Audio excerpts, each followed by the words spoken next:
Olá, eu sou a Alessandra Rocha e está começando mais um Anônimas.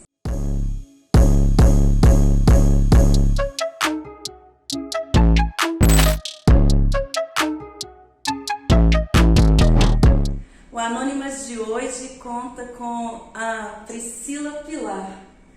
E eu sei que você vai ficar aí espantado com a reviravolta da vida dela. Como ela transformou suas dores em força para se refazer. Então não sai daí não, fica com a gente porque você vai se inspirar e será motivada através da vida da Priscila. Priscila, muito bom ter você aqui com a gente no Anônimas.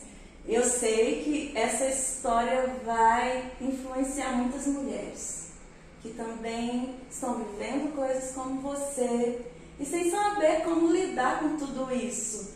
Mas na sua trajetória de dor, no seu jeito de dar um novo sentido, eu tenho certeza que elas serão motivadas também. Então vamos começar? Então vamos começar, hein? Então me conta, como que começa a história da Priscila Pilar? Hoje eu sou a Priscila Pilar, mas eu comecei sendo a Priscila, filha da Cleusa e do Afonso, irmã do Oséias e irmã do John. E eu era de fato conhecida assim, a irmã do Oséias, a filha da Cleusa. E eu sou a filha do meio, né? Tenho outros dois irmãos por parte de pai, mas a nossa convivência começou depois do falecimento do meu pai. E tem um carinho, um respeito muito grande, mas esse vínculo maior, né, da convivência foram com os meus dois irmãos, o Oséias e o John. E nesses conflitos internos aí que já chegaram em você tão nova, tem um fato que acontece ainda na sua pré-adolescência que te marcou muito. Sim.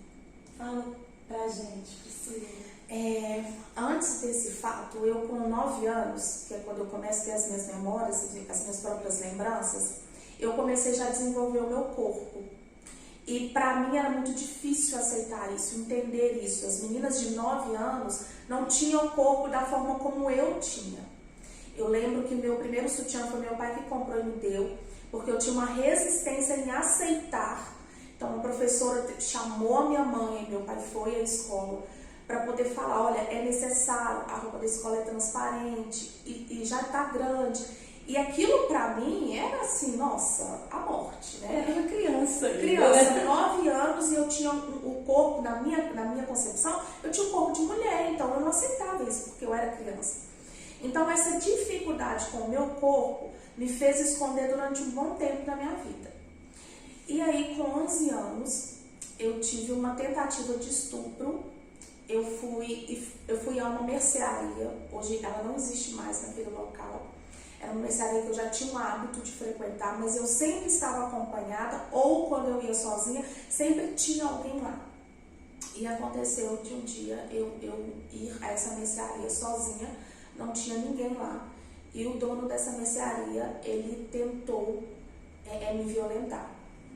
Ele chegou a me prender no canto próximo ao banheiro, no canto da loja, chegou a ejacular, entramos em uma luta corporal. É estranho dizer isso, porque eu com 11 anos, com um homem, entrar em luta corporal, mas é assim, eu tentando desvencilhar daquela situação, porque assim, eu não tinha acesso a informações igual a gente tem acesso hoje, mas eu sabia que algo muito grave, muito sério estava acontecendo. E eu lembro que em tudo isso que acontecia, ele dizia muitas coisas relacionadas ao meu corpo. Então já era algo para mim muito difícil lidar. Então a partir dali, aquilo que talvez era um trauma incubado, aflorou mais ainda, né?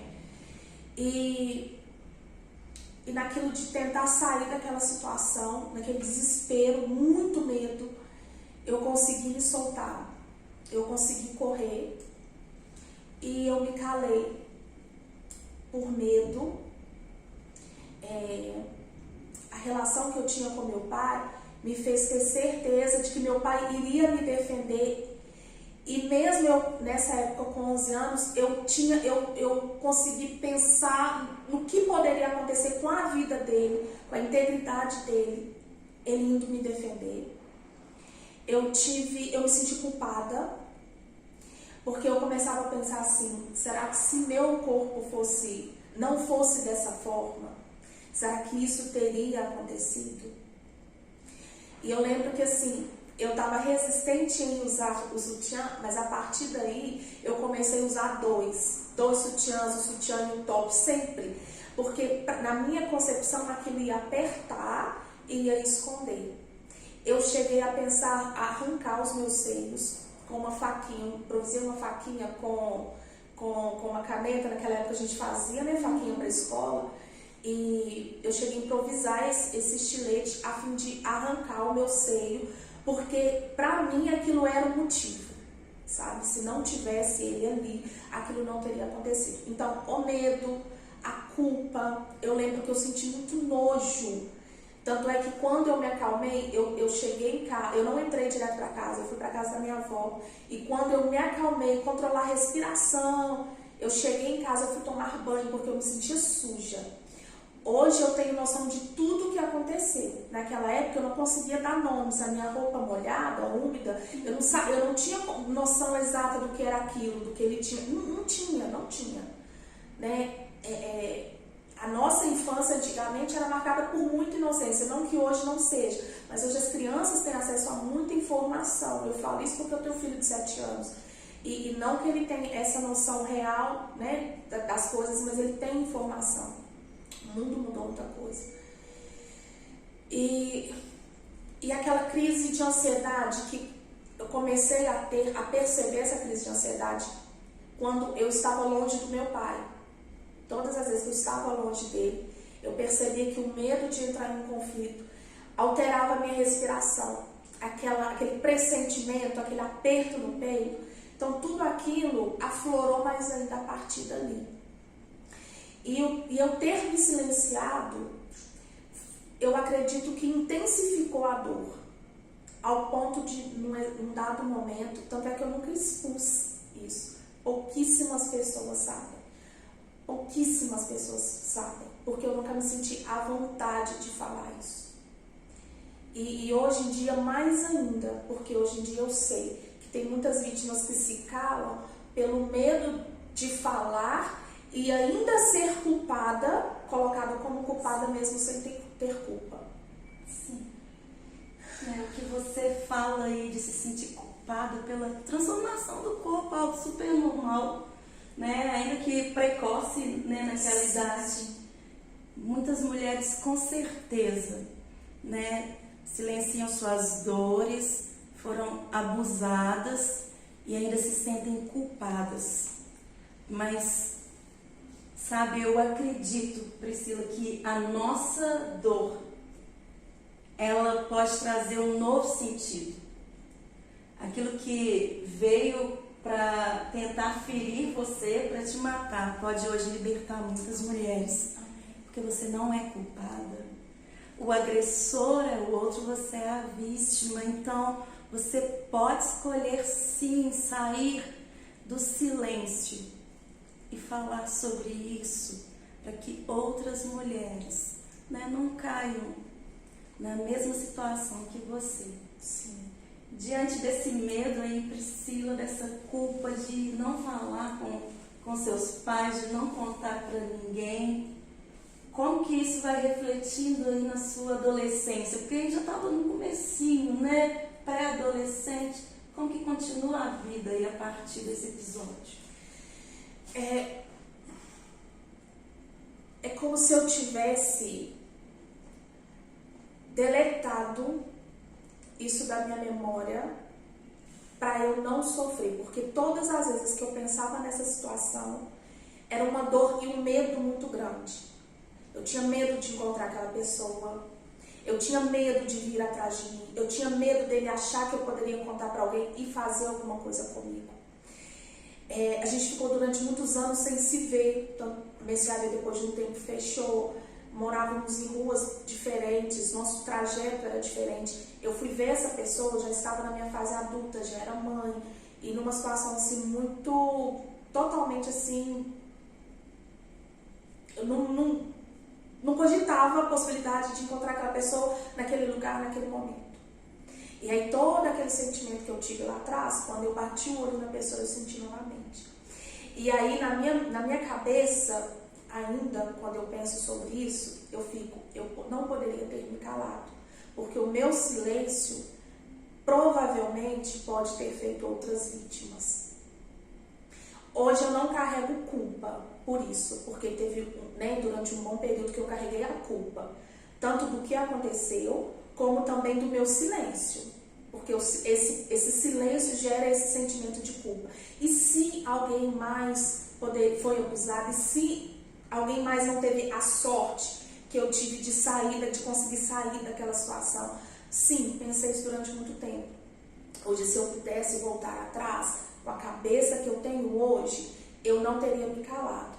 Mas eu sei que eu com 11 anos, eu não conseguiria agir diferente, fazer diferente, e naquela época. Hoje a sua história vem dar voz isso, né? Porque o seu silêncio de uma criança é super normal, mas hoje vai abrir aí a porta para muitas pessoas, né, saírem desse silêncio. Sim, sim. E vai transformar vidas. Eu até ouso a dizer até uma coisa, talvez quem está assistindo pense assim, mas para quem eu vou contar? Porque eu não confio, minha mãe não vai acreditar, eles vão achar que eu sou culpada. Me procure. Isso, a gente vai deixar na descrição do vídeo, né, o contato da Priscila Pilar no Instagram. E aí você pode sim conversar com ela, porque eu sei que isso vai ajudar você. Eu preciso, de alguma forma, todas as vezes, tudo que já aconteceu na minha vida que me causou dor, o que eu penso hoje isso tem que ter servido para alguma coisa. Então, se isso que aconteceu, eu puder hoje ajudar alguém que tenha passado por uma situação semelhante ou até pior, é lógico que cada um sabe das suas dores, sim, não tem como a gente dimensionar a dor do outro, mas está passando por uma situação de abuso, fale. Não tenha medo, não se cale. O seu silêncio pode estar causando outras vítimas, e o seu silêncio vai ser libertador para você e para outros. Mas tem medo, não tem com quem falar, não tem quem confiar, me procure, sabe? Se eu não puder orientar, eu sou respaldado por pessoas da minha confiança, minha pastora, tantas pessoas ao nosso redor, que podem de alguma forma orientar, ajudar, tirar a pessoa dessa situação de dor. Isso mesmo, isso é fundamental. E falar é libertador, né? Falar é libertador. Há um texto bíblico que diz que enquanto eu me calei, eu vi os meus ossos apodrecerem, né? O que isso quer dizer? Que enquanto o silêncio domina a gente, parece que a gente vai morrendo por dentro. Então, falar, dar voz ao que você está sentindo é libertador. Mas Priscila, ainda, né, tem mais coisas aí. Isso foi um dos episódios, mas aí algo, né, que na sua adolescência agora também foi um peso grande para o seu coração. Fala pra gente sobre isso. A minha maior referência, acho que eu comecei esse vídeo falando sobre isso, que a minha maior referência era o meu pai. E aí, com 13 para 14 anos, eu perdi essa base que eu tinha, esse alicerce que eu tinha, esse apoio, esse amparo, essa força, esse tudo. Meu pai ele era meu protetor, e eu lembro muito de uma frase que ele falava comigo: para onde quer que eu for, eu vou levar você. Para onde quer que eu for, você vai estar comigo. Então, assim, a gente era muito ligado. A minha família, quando fala sobre ele, sempre lembra disso, da cumplicidade que tinha entre nós dois. Então, eu fiquei era como se eu tivesse perdido a minha família, a minha referência, o meu tudo. Eu me sentia sozinha dentro da minha casa, com a minha família, mas eu me sentia sozinha, eu não me sentia parte dali. Perdida. O que eu vou fazer agora?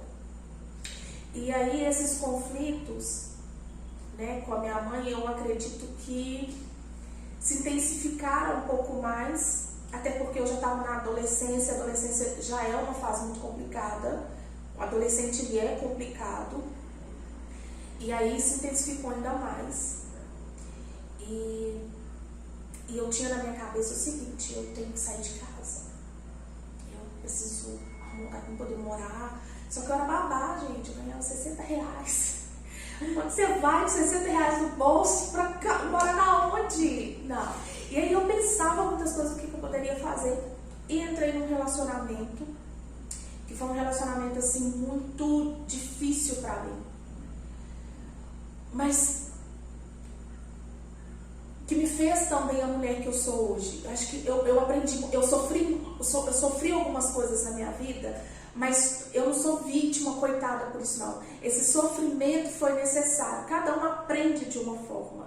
Essa foi a forma como eu tive que aprender, com o sofrimento. Então, bora então.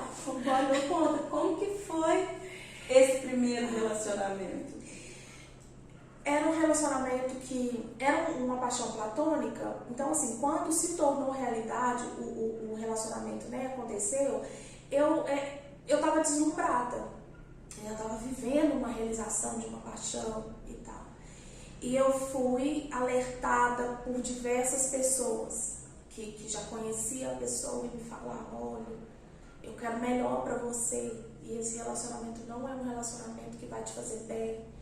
Essa pessoa é assim, essa pessoa é assado. Começamos nesse relacionamento. Isso aí tá fazendo sentido pra você? Né? Alguém já falou assim: olha, não é legal, eu conheço. Tá fazendo sentido pra você? Então escuta só o restante. E aí eu lembro que no primeiro mês de relacionamento já foi marcado com algumas situações, inclusive um tapa que eu levei no rosto. E eu nunca tinha apanhado do meu pai. Então aquilo pra mim era doloroso duplamente, pela humilhação e porque eu nunca tinha sentido o peso da mão de um homem, né? Mas eu achava que ele me ama, ele só estava nervoso e por conta desse estresse que eu provoquei nele, ele fez isso, mas ele me ama. Então, tudo que acontecia nesse relacionamento, eu sempre me apegava a essa linha de pensamento. Ele me trai, mas ele me ama, porque se ele não me amasse, ele me largava e ficava com a outra. Se ele continua comigo, é porque ele me ama. A minha linha de... era a minha rota de fuga. As minhas amigas viam, ficavam sabendo das coisas, viam. Me contavam, eu acreditava nelas, mas eu não saía, não abria mão desse relacionamento, porque pra mim era assim, nessa época eu já tava assim com a minha autoestima no ralo, não precisava, né, pessoa que se anula pelo outro, não precisa nem dizer que não existe, né, uma autoestima elevada, mas eu ficava pensando assim, eu nunca vou conseguir arrumar ninguém na minha vida. Eu nunca vou conseguir ser feliz, eu nunca vou conseguir namorar ninguém. Primeiro, eu sou muito feia. Começa por aí, né? E aquela coisa assim, era um homem que eu sonhava, sabe? Tô tendo a oportunidade de namorar com alguém que eu sonhei tanto, desejei tanto.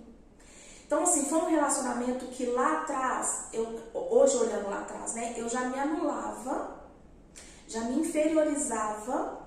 Então hoje, com a minha mente sadia, eu consigo ver o quanto era doentio, o quanto era prejudicial. Mas eu, na situação, eu não via isso.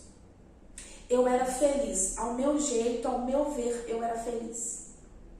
E qualquer coisa que alguém dissesse o contrário disso, eu simplesmente ignorava. Eu ouvia, mas eu ignorava, porque eu era feliz.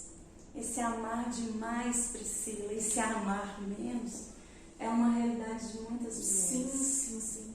Né? Você precisa olhar a mulher maravilhosa que você é e começar a valorizar você. Né? Esse amar demais o outro sem se amar, né, foi trazendo mais complicações quando vocês ainda tiveram uma filha. Né? Sim. A Camila, ela foi planejada por mim. Eu falo da Camila que eu não chorei até agora. A Camila foi planejada por mim. eu queria muito ter uma filha, era um desejo meu de ter uma filha, mas naquele momento eu acreditava que eu ser mãe seria libertador para mim, o meu passaporte para sair de casa. Então eu planejei a Camila. Então quando eu engravidei, deu certo, agora eu vou casar e vou sair de casa. Agora eu vou ser feliz, mais do que, né? Eu acreditava que eu era naquele relacionamento. Tinha alguns momentos de lucidez que eu sentia dores naquele relacionamento, dor. E eu lembro que nesse relacionamento, algumas vezes eu me mutilava. Eu não sei se seria interessante falar isso no vídeo para não despertar gatilho, né, nas pessoas. Mas eu fazia para chamar atenção. Porque eu sentia dor e eu queria que de alguma forma as pessoas percebessem que estava doendo. Só que em contrapartida, algumas pessoas não via mutilação, mas muito antes de eu querer mostrar isso, algumas pessoas viam e queriam me tirar daquela situação, mas eu não aceitava. Então era uma situação assim muito dúbia, porque ao mesmo tempo que ela quer mostrar que está sofrendo, ela não quer ser tirada desse sofrimento. Era um vício, né? Total. Virou seu vício. Total. Eu era totalmente dependente desse relacionamento. Aquela figura de paterna que eu tinha, que eu não tinha mais, aquela figura de homem, eu transferi toda para esse relacionamento, tudo. E aí gerou a minha frustração, porque eu vim para um relacionamento muito diferente. Não tinha. Então a frustração foi aí. Eu não tinha mais aquele pai, aquele homem que me protegia, que me amava, que me defendia. Não tinha. E eu busquei nesse relacionamento isso. E aí engravidei da Camila. E o nosso relacionamento até aí nunca foi bom. Mas a partir daí eu tinha esperança de que melhorasse. Porém, não. Então é a mesma história, né, de tantas mulheres. Se eu vou arrumar um filho, porque ele vai ficar comigo, ele vai me amar, eu vou ser a mãe dos filhos dele. E isso na realidade funciona? Não e não mesmo. Como ficou então? Eu acho que no primeiro momento que a pessoa até recebe a notícia e tal, talvez gere nela um sentimento, né, de felicidade e tudo, mas é algo muito momentâneo. Depois a gente volta para a realidade. A realidade que eu vivia antes continuou. E quando eu estava com 7 meses de gestação, ele terminou comigo. Mas ele terminou comigo assim. Não terminando comigo e vou assumir seu filho, não. Foi deixando claro para mim que ele estava abrindo mão da paternidade. Porque ele era novo demais para assumir uma responsabilidade com mulher e filho. Foi essa a frase que ele utilizou. E aquilo pra mim foi assim, como se tivesse vindo com um punhal. Você nessa época tinha qual idade, Priscila? Eu já estava prestes a completar 17 anos. 17 anos. E ele? 23 anos. Novo demais. Novo demais. E aí eu lembro, assim, eu precisava ser amparada, porque foi assim...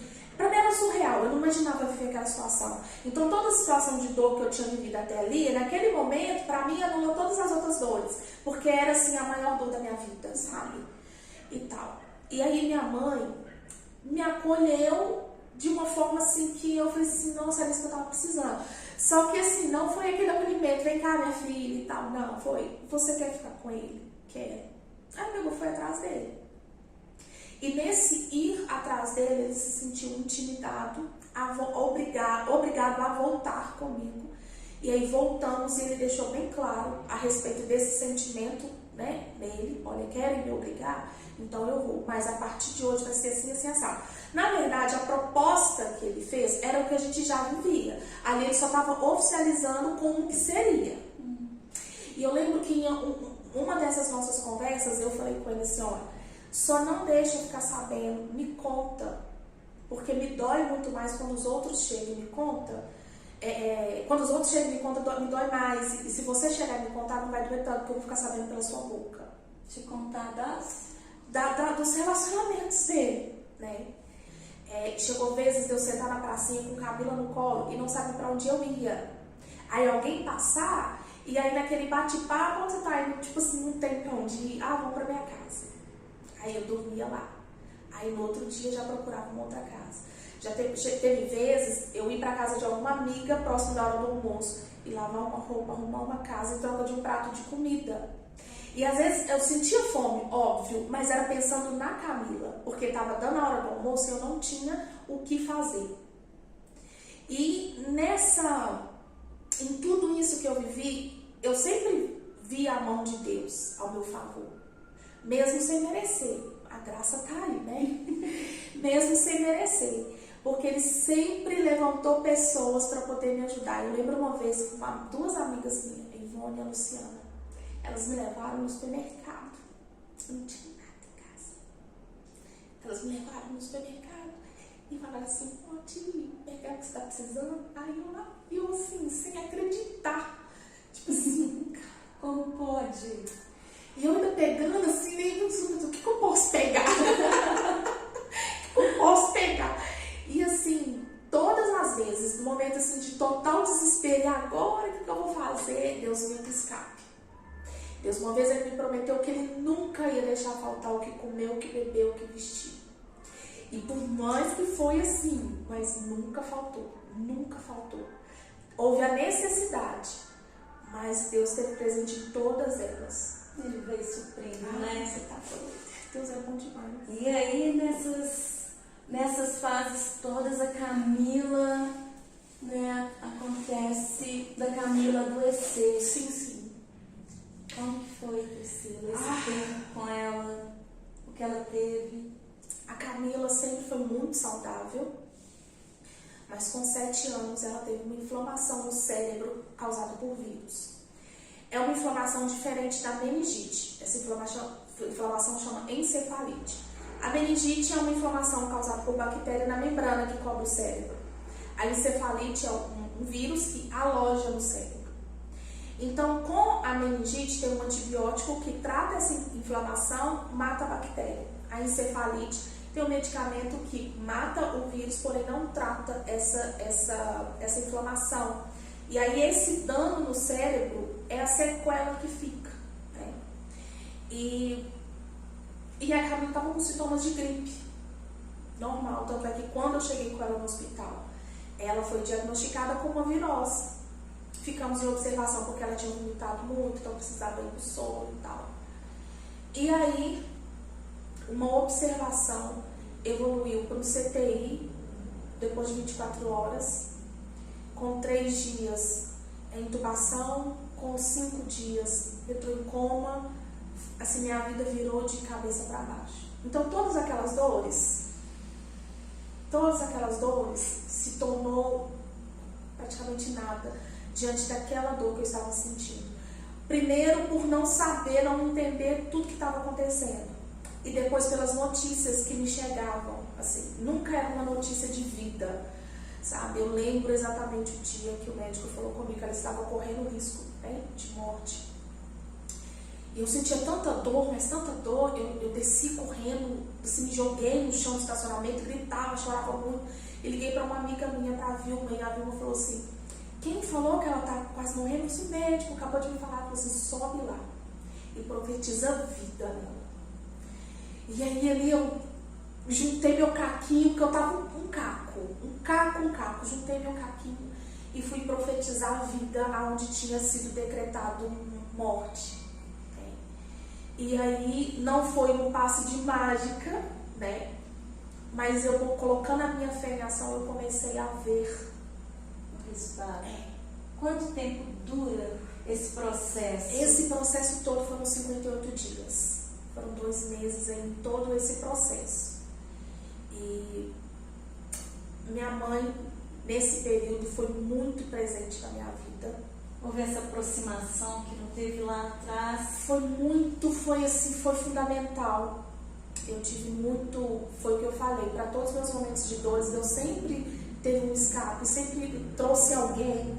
Eu sempre tive, sabe, esse amparo, esse respaldo. E nesse momento foi minha mãe, as minhas amigas da onde eu trabalhava. Eu lembro que elas vendiam alfajor, bombom e me davam dinheiro, porque eu estava abandono de trabalho, né? Eu não estava indo trabalhar mais.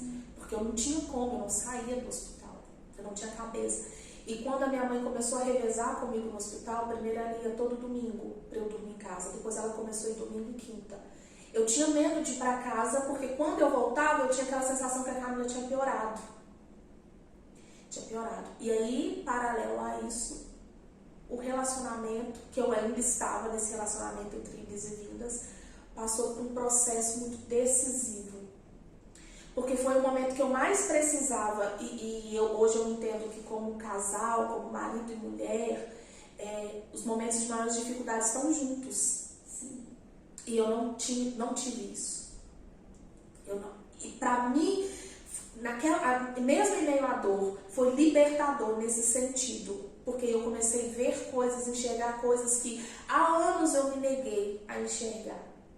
Eu precisei novamente ir para uma situação de dor para conseguir me libertar e enxergar coisas que antes eu não enxergava. E aí, tentando respeitar aquele momento que eu estava vivendo, né? Vivendo um dia de cada vez, esperando a Camila se restabelecer. E aí eu decidi que realmente já não dava, que era o momento mesmo de pôr um ponto final nessa relação. Acho que tudo que eu poderia viver, acho que todos os sinais que eu poderia ter, eu tive. E assim, já não dá mais. A gente já estava dando murro em ponta de faca. A gente estava tentando uma relação que não era saudável para nós. E eu precisei estar sozinha para poder ver. Eu sempre estive sozinha. Estou num relacionamento há 10 anos sozinha. Um relacionamento que, se eu for pôr na balança e pensar em coisas boas, não tem. É o momento de parar. 58 dias, então, né? Esses 58 dias da Camila, entre, né, descobrir a enfermidade, esse processo de tratamento. Então, foi o momento que você para de se sabotar. Sim. Decide começar. Sim. E agora, Camila, já melhor, passando esse processo, como que fica a sua vida agora? Agora vocês duas, e como que isso continua? Tempo de recomeço, mas não foi fácil, não foi simples. Porque eu já estava na fase adulta, mas eu me via num relacionamento desde a minha adolescência. Então eu não sabia ser sozinha, mesmo estando sozinha, estando a dois, mas sozinha, eu não sabia ser sozinha de fato, literalmente mesmo. Então esse recomeço não foi fácil. O que eu tinha em mente era, eu preciso me refazer, porque assim, eu tô ainda um caco e eu preciso me dar esse tempo para isso, viver para ela, viver para mim. E fomos. Eu já estava trabalhando empregada novamente nesse período, então o trabalho era uma rota de fuga.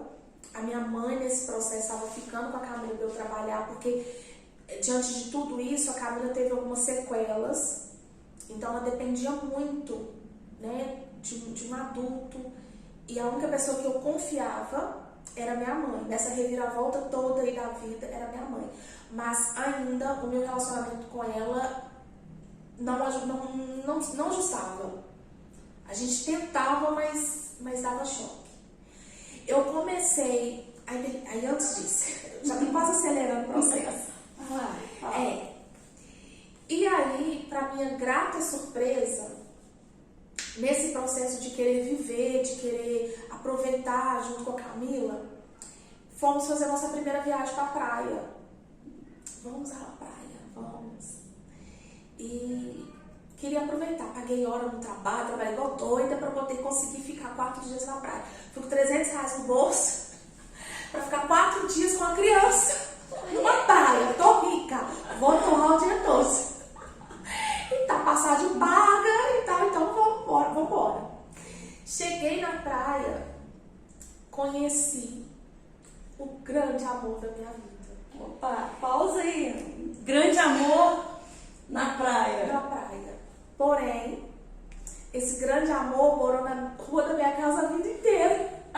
O amor morava do lado, só você. Praticamente do lado. Morávamos na mesma rua, tipo, ele no número 395 e eu no 219. E a gente não tinha, a gente precisou viajar e ir para o litoral para poder se encontrar, se conhecer. Só que no primeiro instante não era o amor da minha vida. Eu ainda tinha dores, sequelas ainda de relacionamento passado, que eu não estava pronta, preparada para entrar no novo relacionamento. E ainda arrastava com o jugo colocado pelas pessoas, o fardo colocado pelas pessoas. Solteira, mãe solteira, não pode refazer a vida, não tem o direito de refazer a vida. E aí eu precisei passar por um outro processo para poder me libertar disso, da opinião dos outros em relação a mim. Isso. E me dar o direito de ser feliz na minha vida sentimental.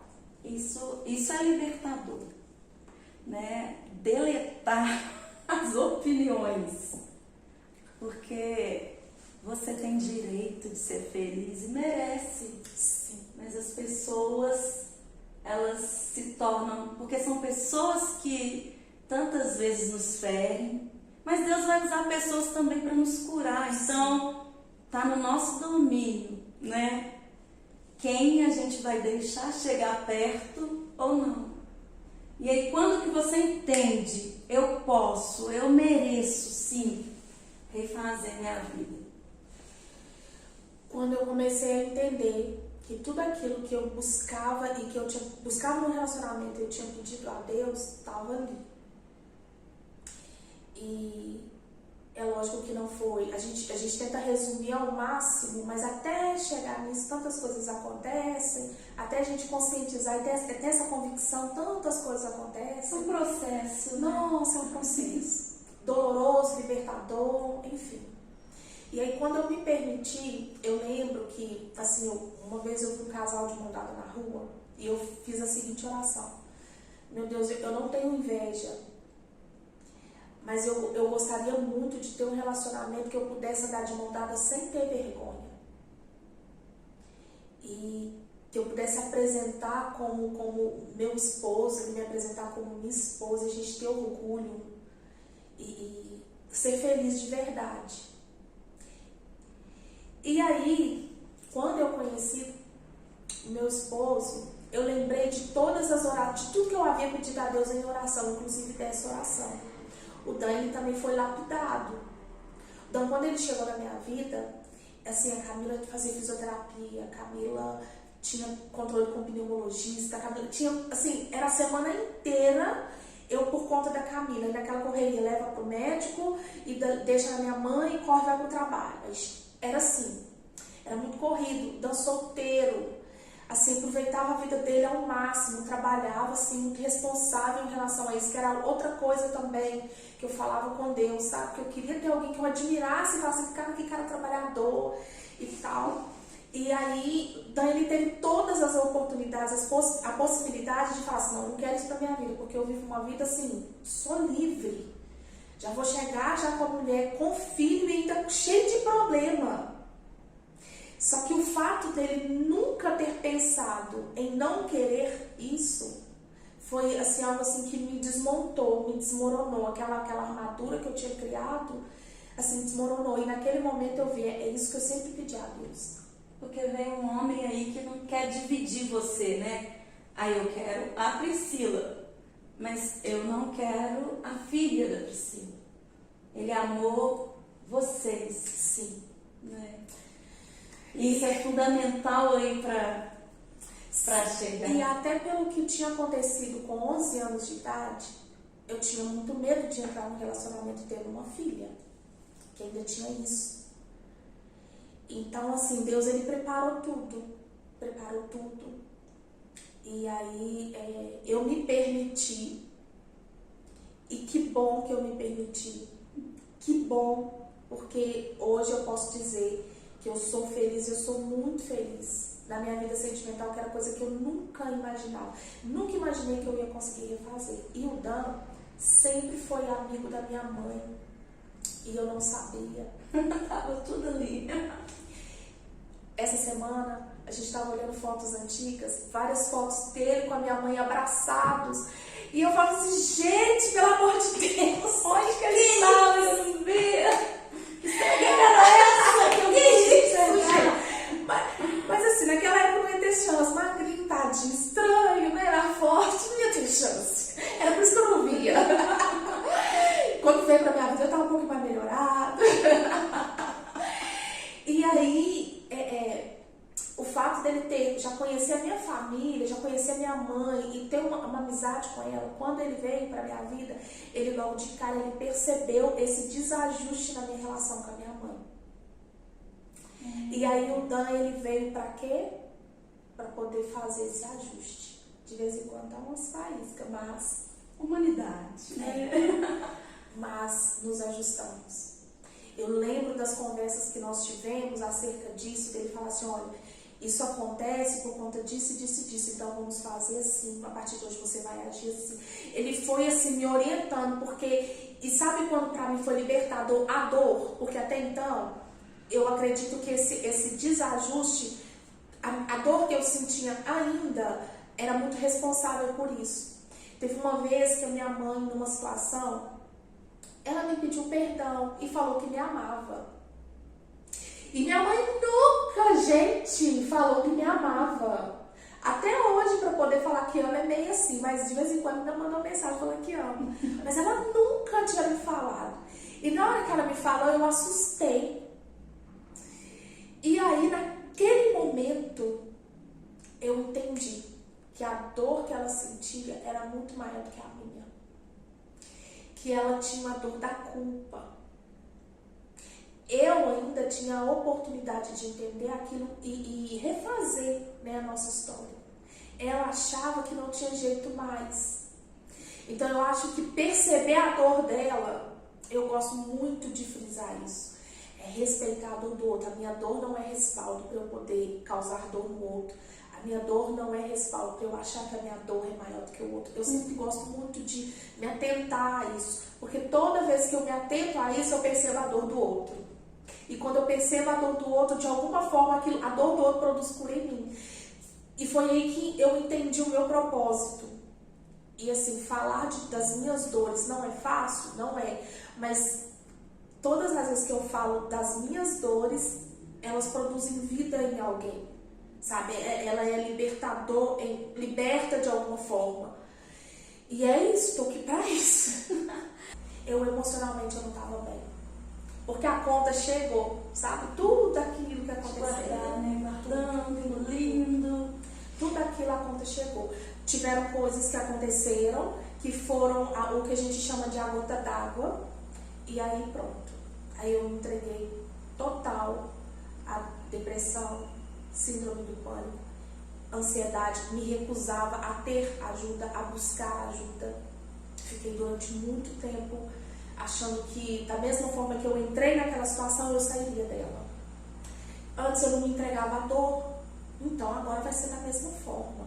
Eu não estando forte, querendo ser forte. Sozinha, né? E aí, mais uma vez, foi fundamental também ter o Dan na minha vida. Porque eu acredito que se eu não tivesse todo esse respaldo que ele me deu, todo esse amparo, né? Talvez eu não estaria aqui para contar hoje a minha história. Eu posso afirmar que eu não estaria. Porque eu não suportaria tudo que eu suportei nesse período se eu não tivesse Deus na minha vida sempre, porque a minha força vem dele. E eu pude entender tudo isso a partir do momento que eu aceitei a paternidade, porque também foi outro processo também. Eu não entendia Deus como pai, e a partir das minhas dores eu encontrei Deus. Eu tinha muito medo, muita vergonha, muito receio de falar sobre essas dores, porque eu fui ensinada que na religião, você que tem Deus, você serve a Deus, você não tem depressão. Você não tem síndrome do pânico, isso não é de Deus. Eu fui ensinada dessa forma, então como que eu falo isso? É tudo demonizado, né? Total. Ainda tem essa mentalidade, ainda está sendo desconstruído, mas a gente ainda esbarra muito com isso no nosso cotidiano.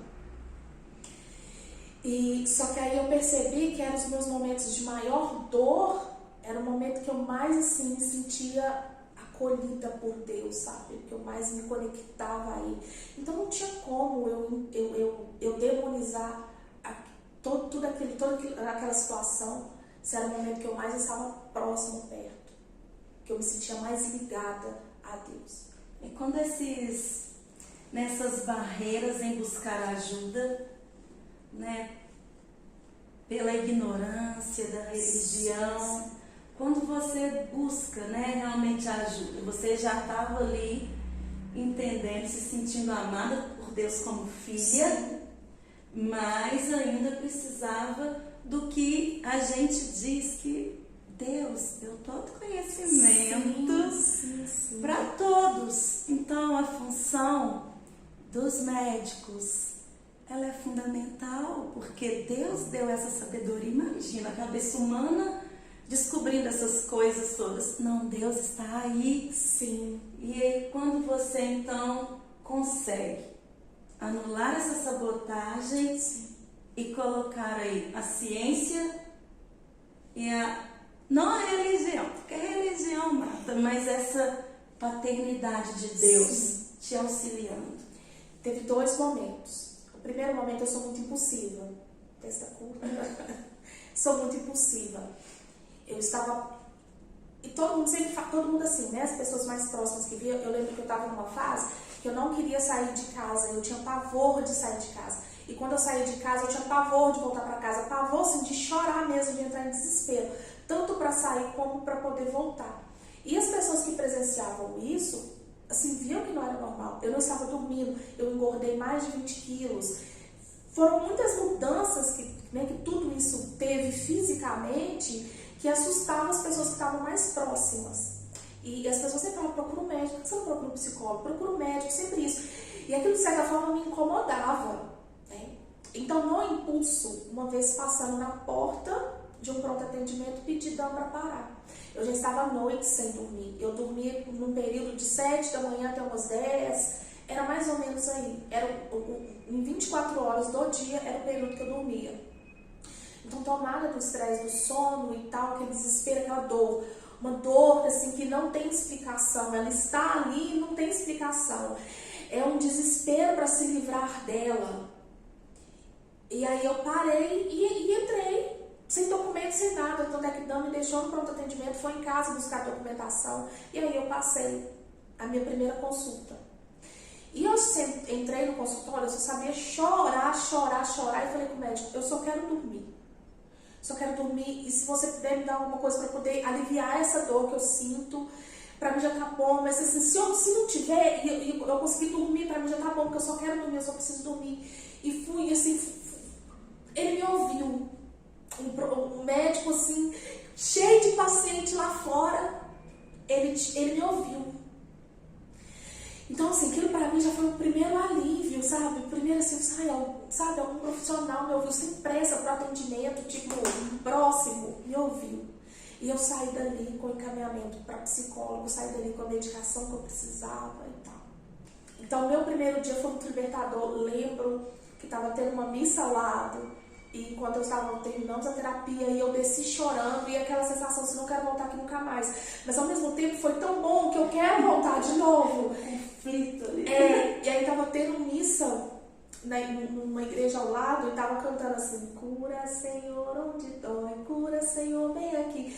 Então ali eu vi, sabe, a medicina com Deus, não é a religião, é Ele, porque é o amor dele, sabe? Eu estava no momento certo, demorou, mas era aquele meu momento.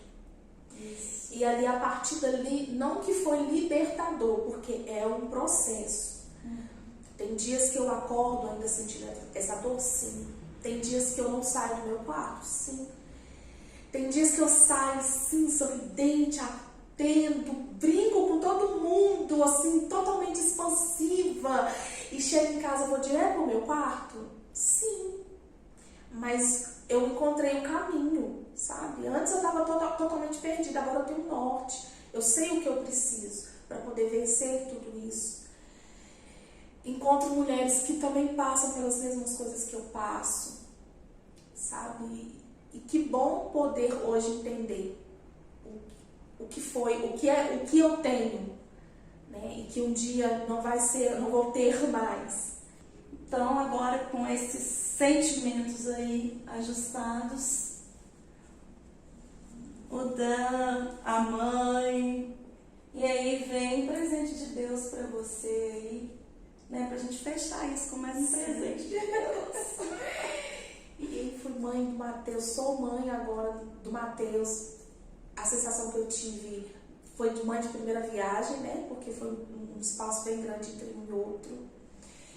A profissão que hoje eu exerço também veio também com essa vinda do Dan para minha vida, porque foi um incentivo dele. Tudo isso daqui, ó, foi ele que acreditou. Eu sempre fui muito sonhadora, mas eu tinha uma realidade, eu venho de uma realidade em que acreditar que o sonho realiza, que bobeira, que bobagem, sabe? E não, eu sou sonhadora, ele é pé no chão.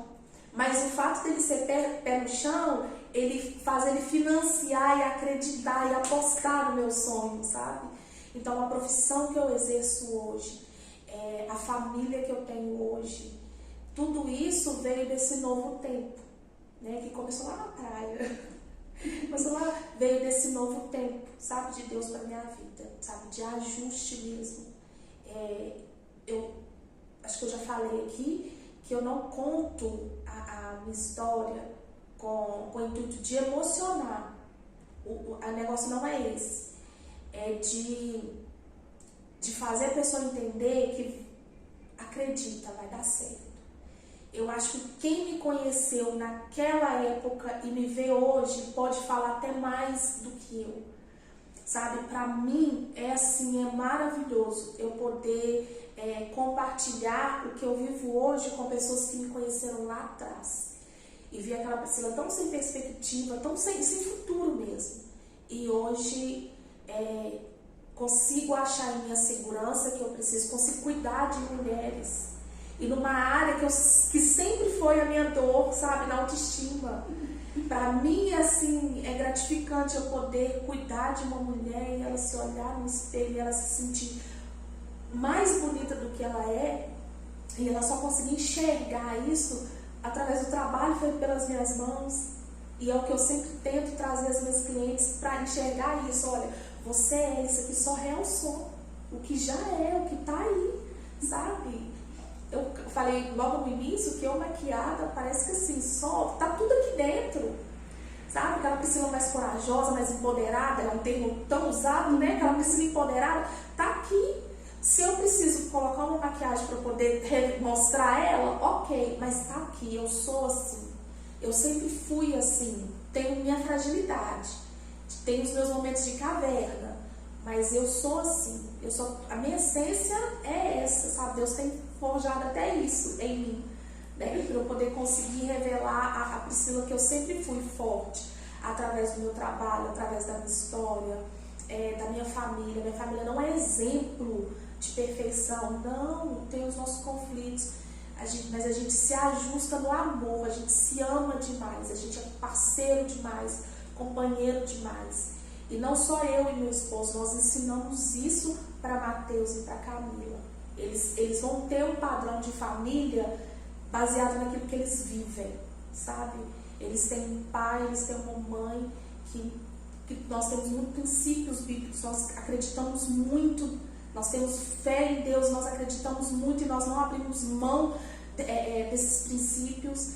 E família é isso, sabe? Nós temos a nossa família hoje, da forma como é hoje, e eu poder contar um pouco de algumas coisas para mim hoje, é Deus, sabe? É Deus, aquilo que Ele prometeu, cumpriu, a promessa dele para as nossas vidas, é o cumprimento dela.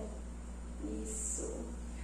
Então você aí ouviu essa história, né? Vem essa mulher linda, inspiradora aqui, Priscila Pilar. Vai ficar aqui embaixo, olha, a descrição dela no Instagram, para que você possa chamar ela lá no direct e compartilhar aí do que você achou, como essa história tocou você e te ajudou a dar um novo sentido para a sua história. Você gostou desse conteúdo? Então compartilha, curte, porque mais pessoas precisam ser inspiradas e motivadas com essas histórias. Você ficou aí vendo esse vídeo até o final. Você conhece alguma anônima? Tá pensando, nossa, ela tem que contar essa história. Conhece uma anônima? Você quer que ela conte a história aqui com a gente? Então tô te convidando a me mandar um direct e contar essa história. Porque ela pode ser selecionada para falar aqui no Anônimas com a gente. Priscila, muito obrigada.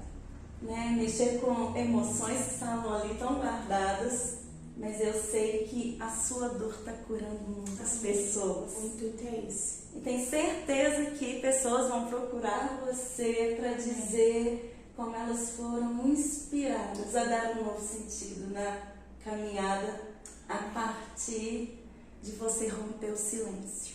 Amém. Porque o Anônimas, ele tem esse desejo de dar voz, vez e imagem para mulheres inspiradoras como é a Priscila Pilar. A gente aguarda você ir para o próximo programa e compartilha esse material. Priscila, obrigada.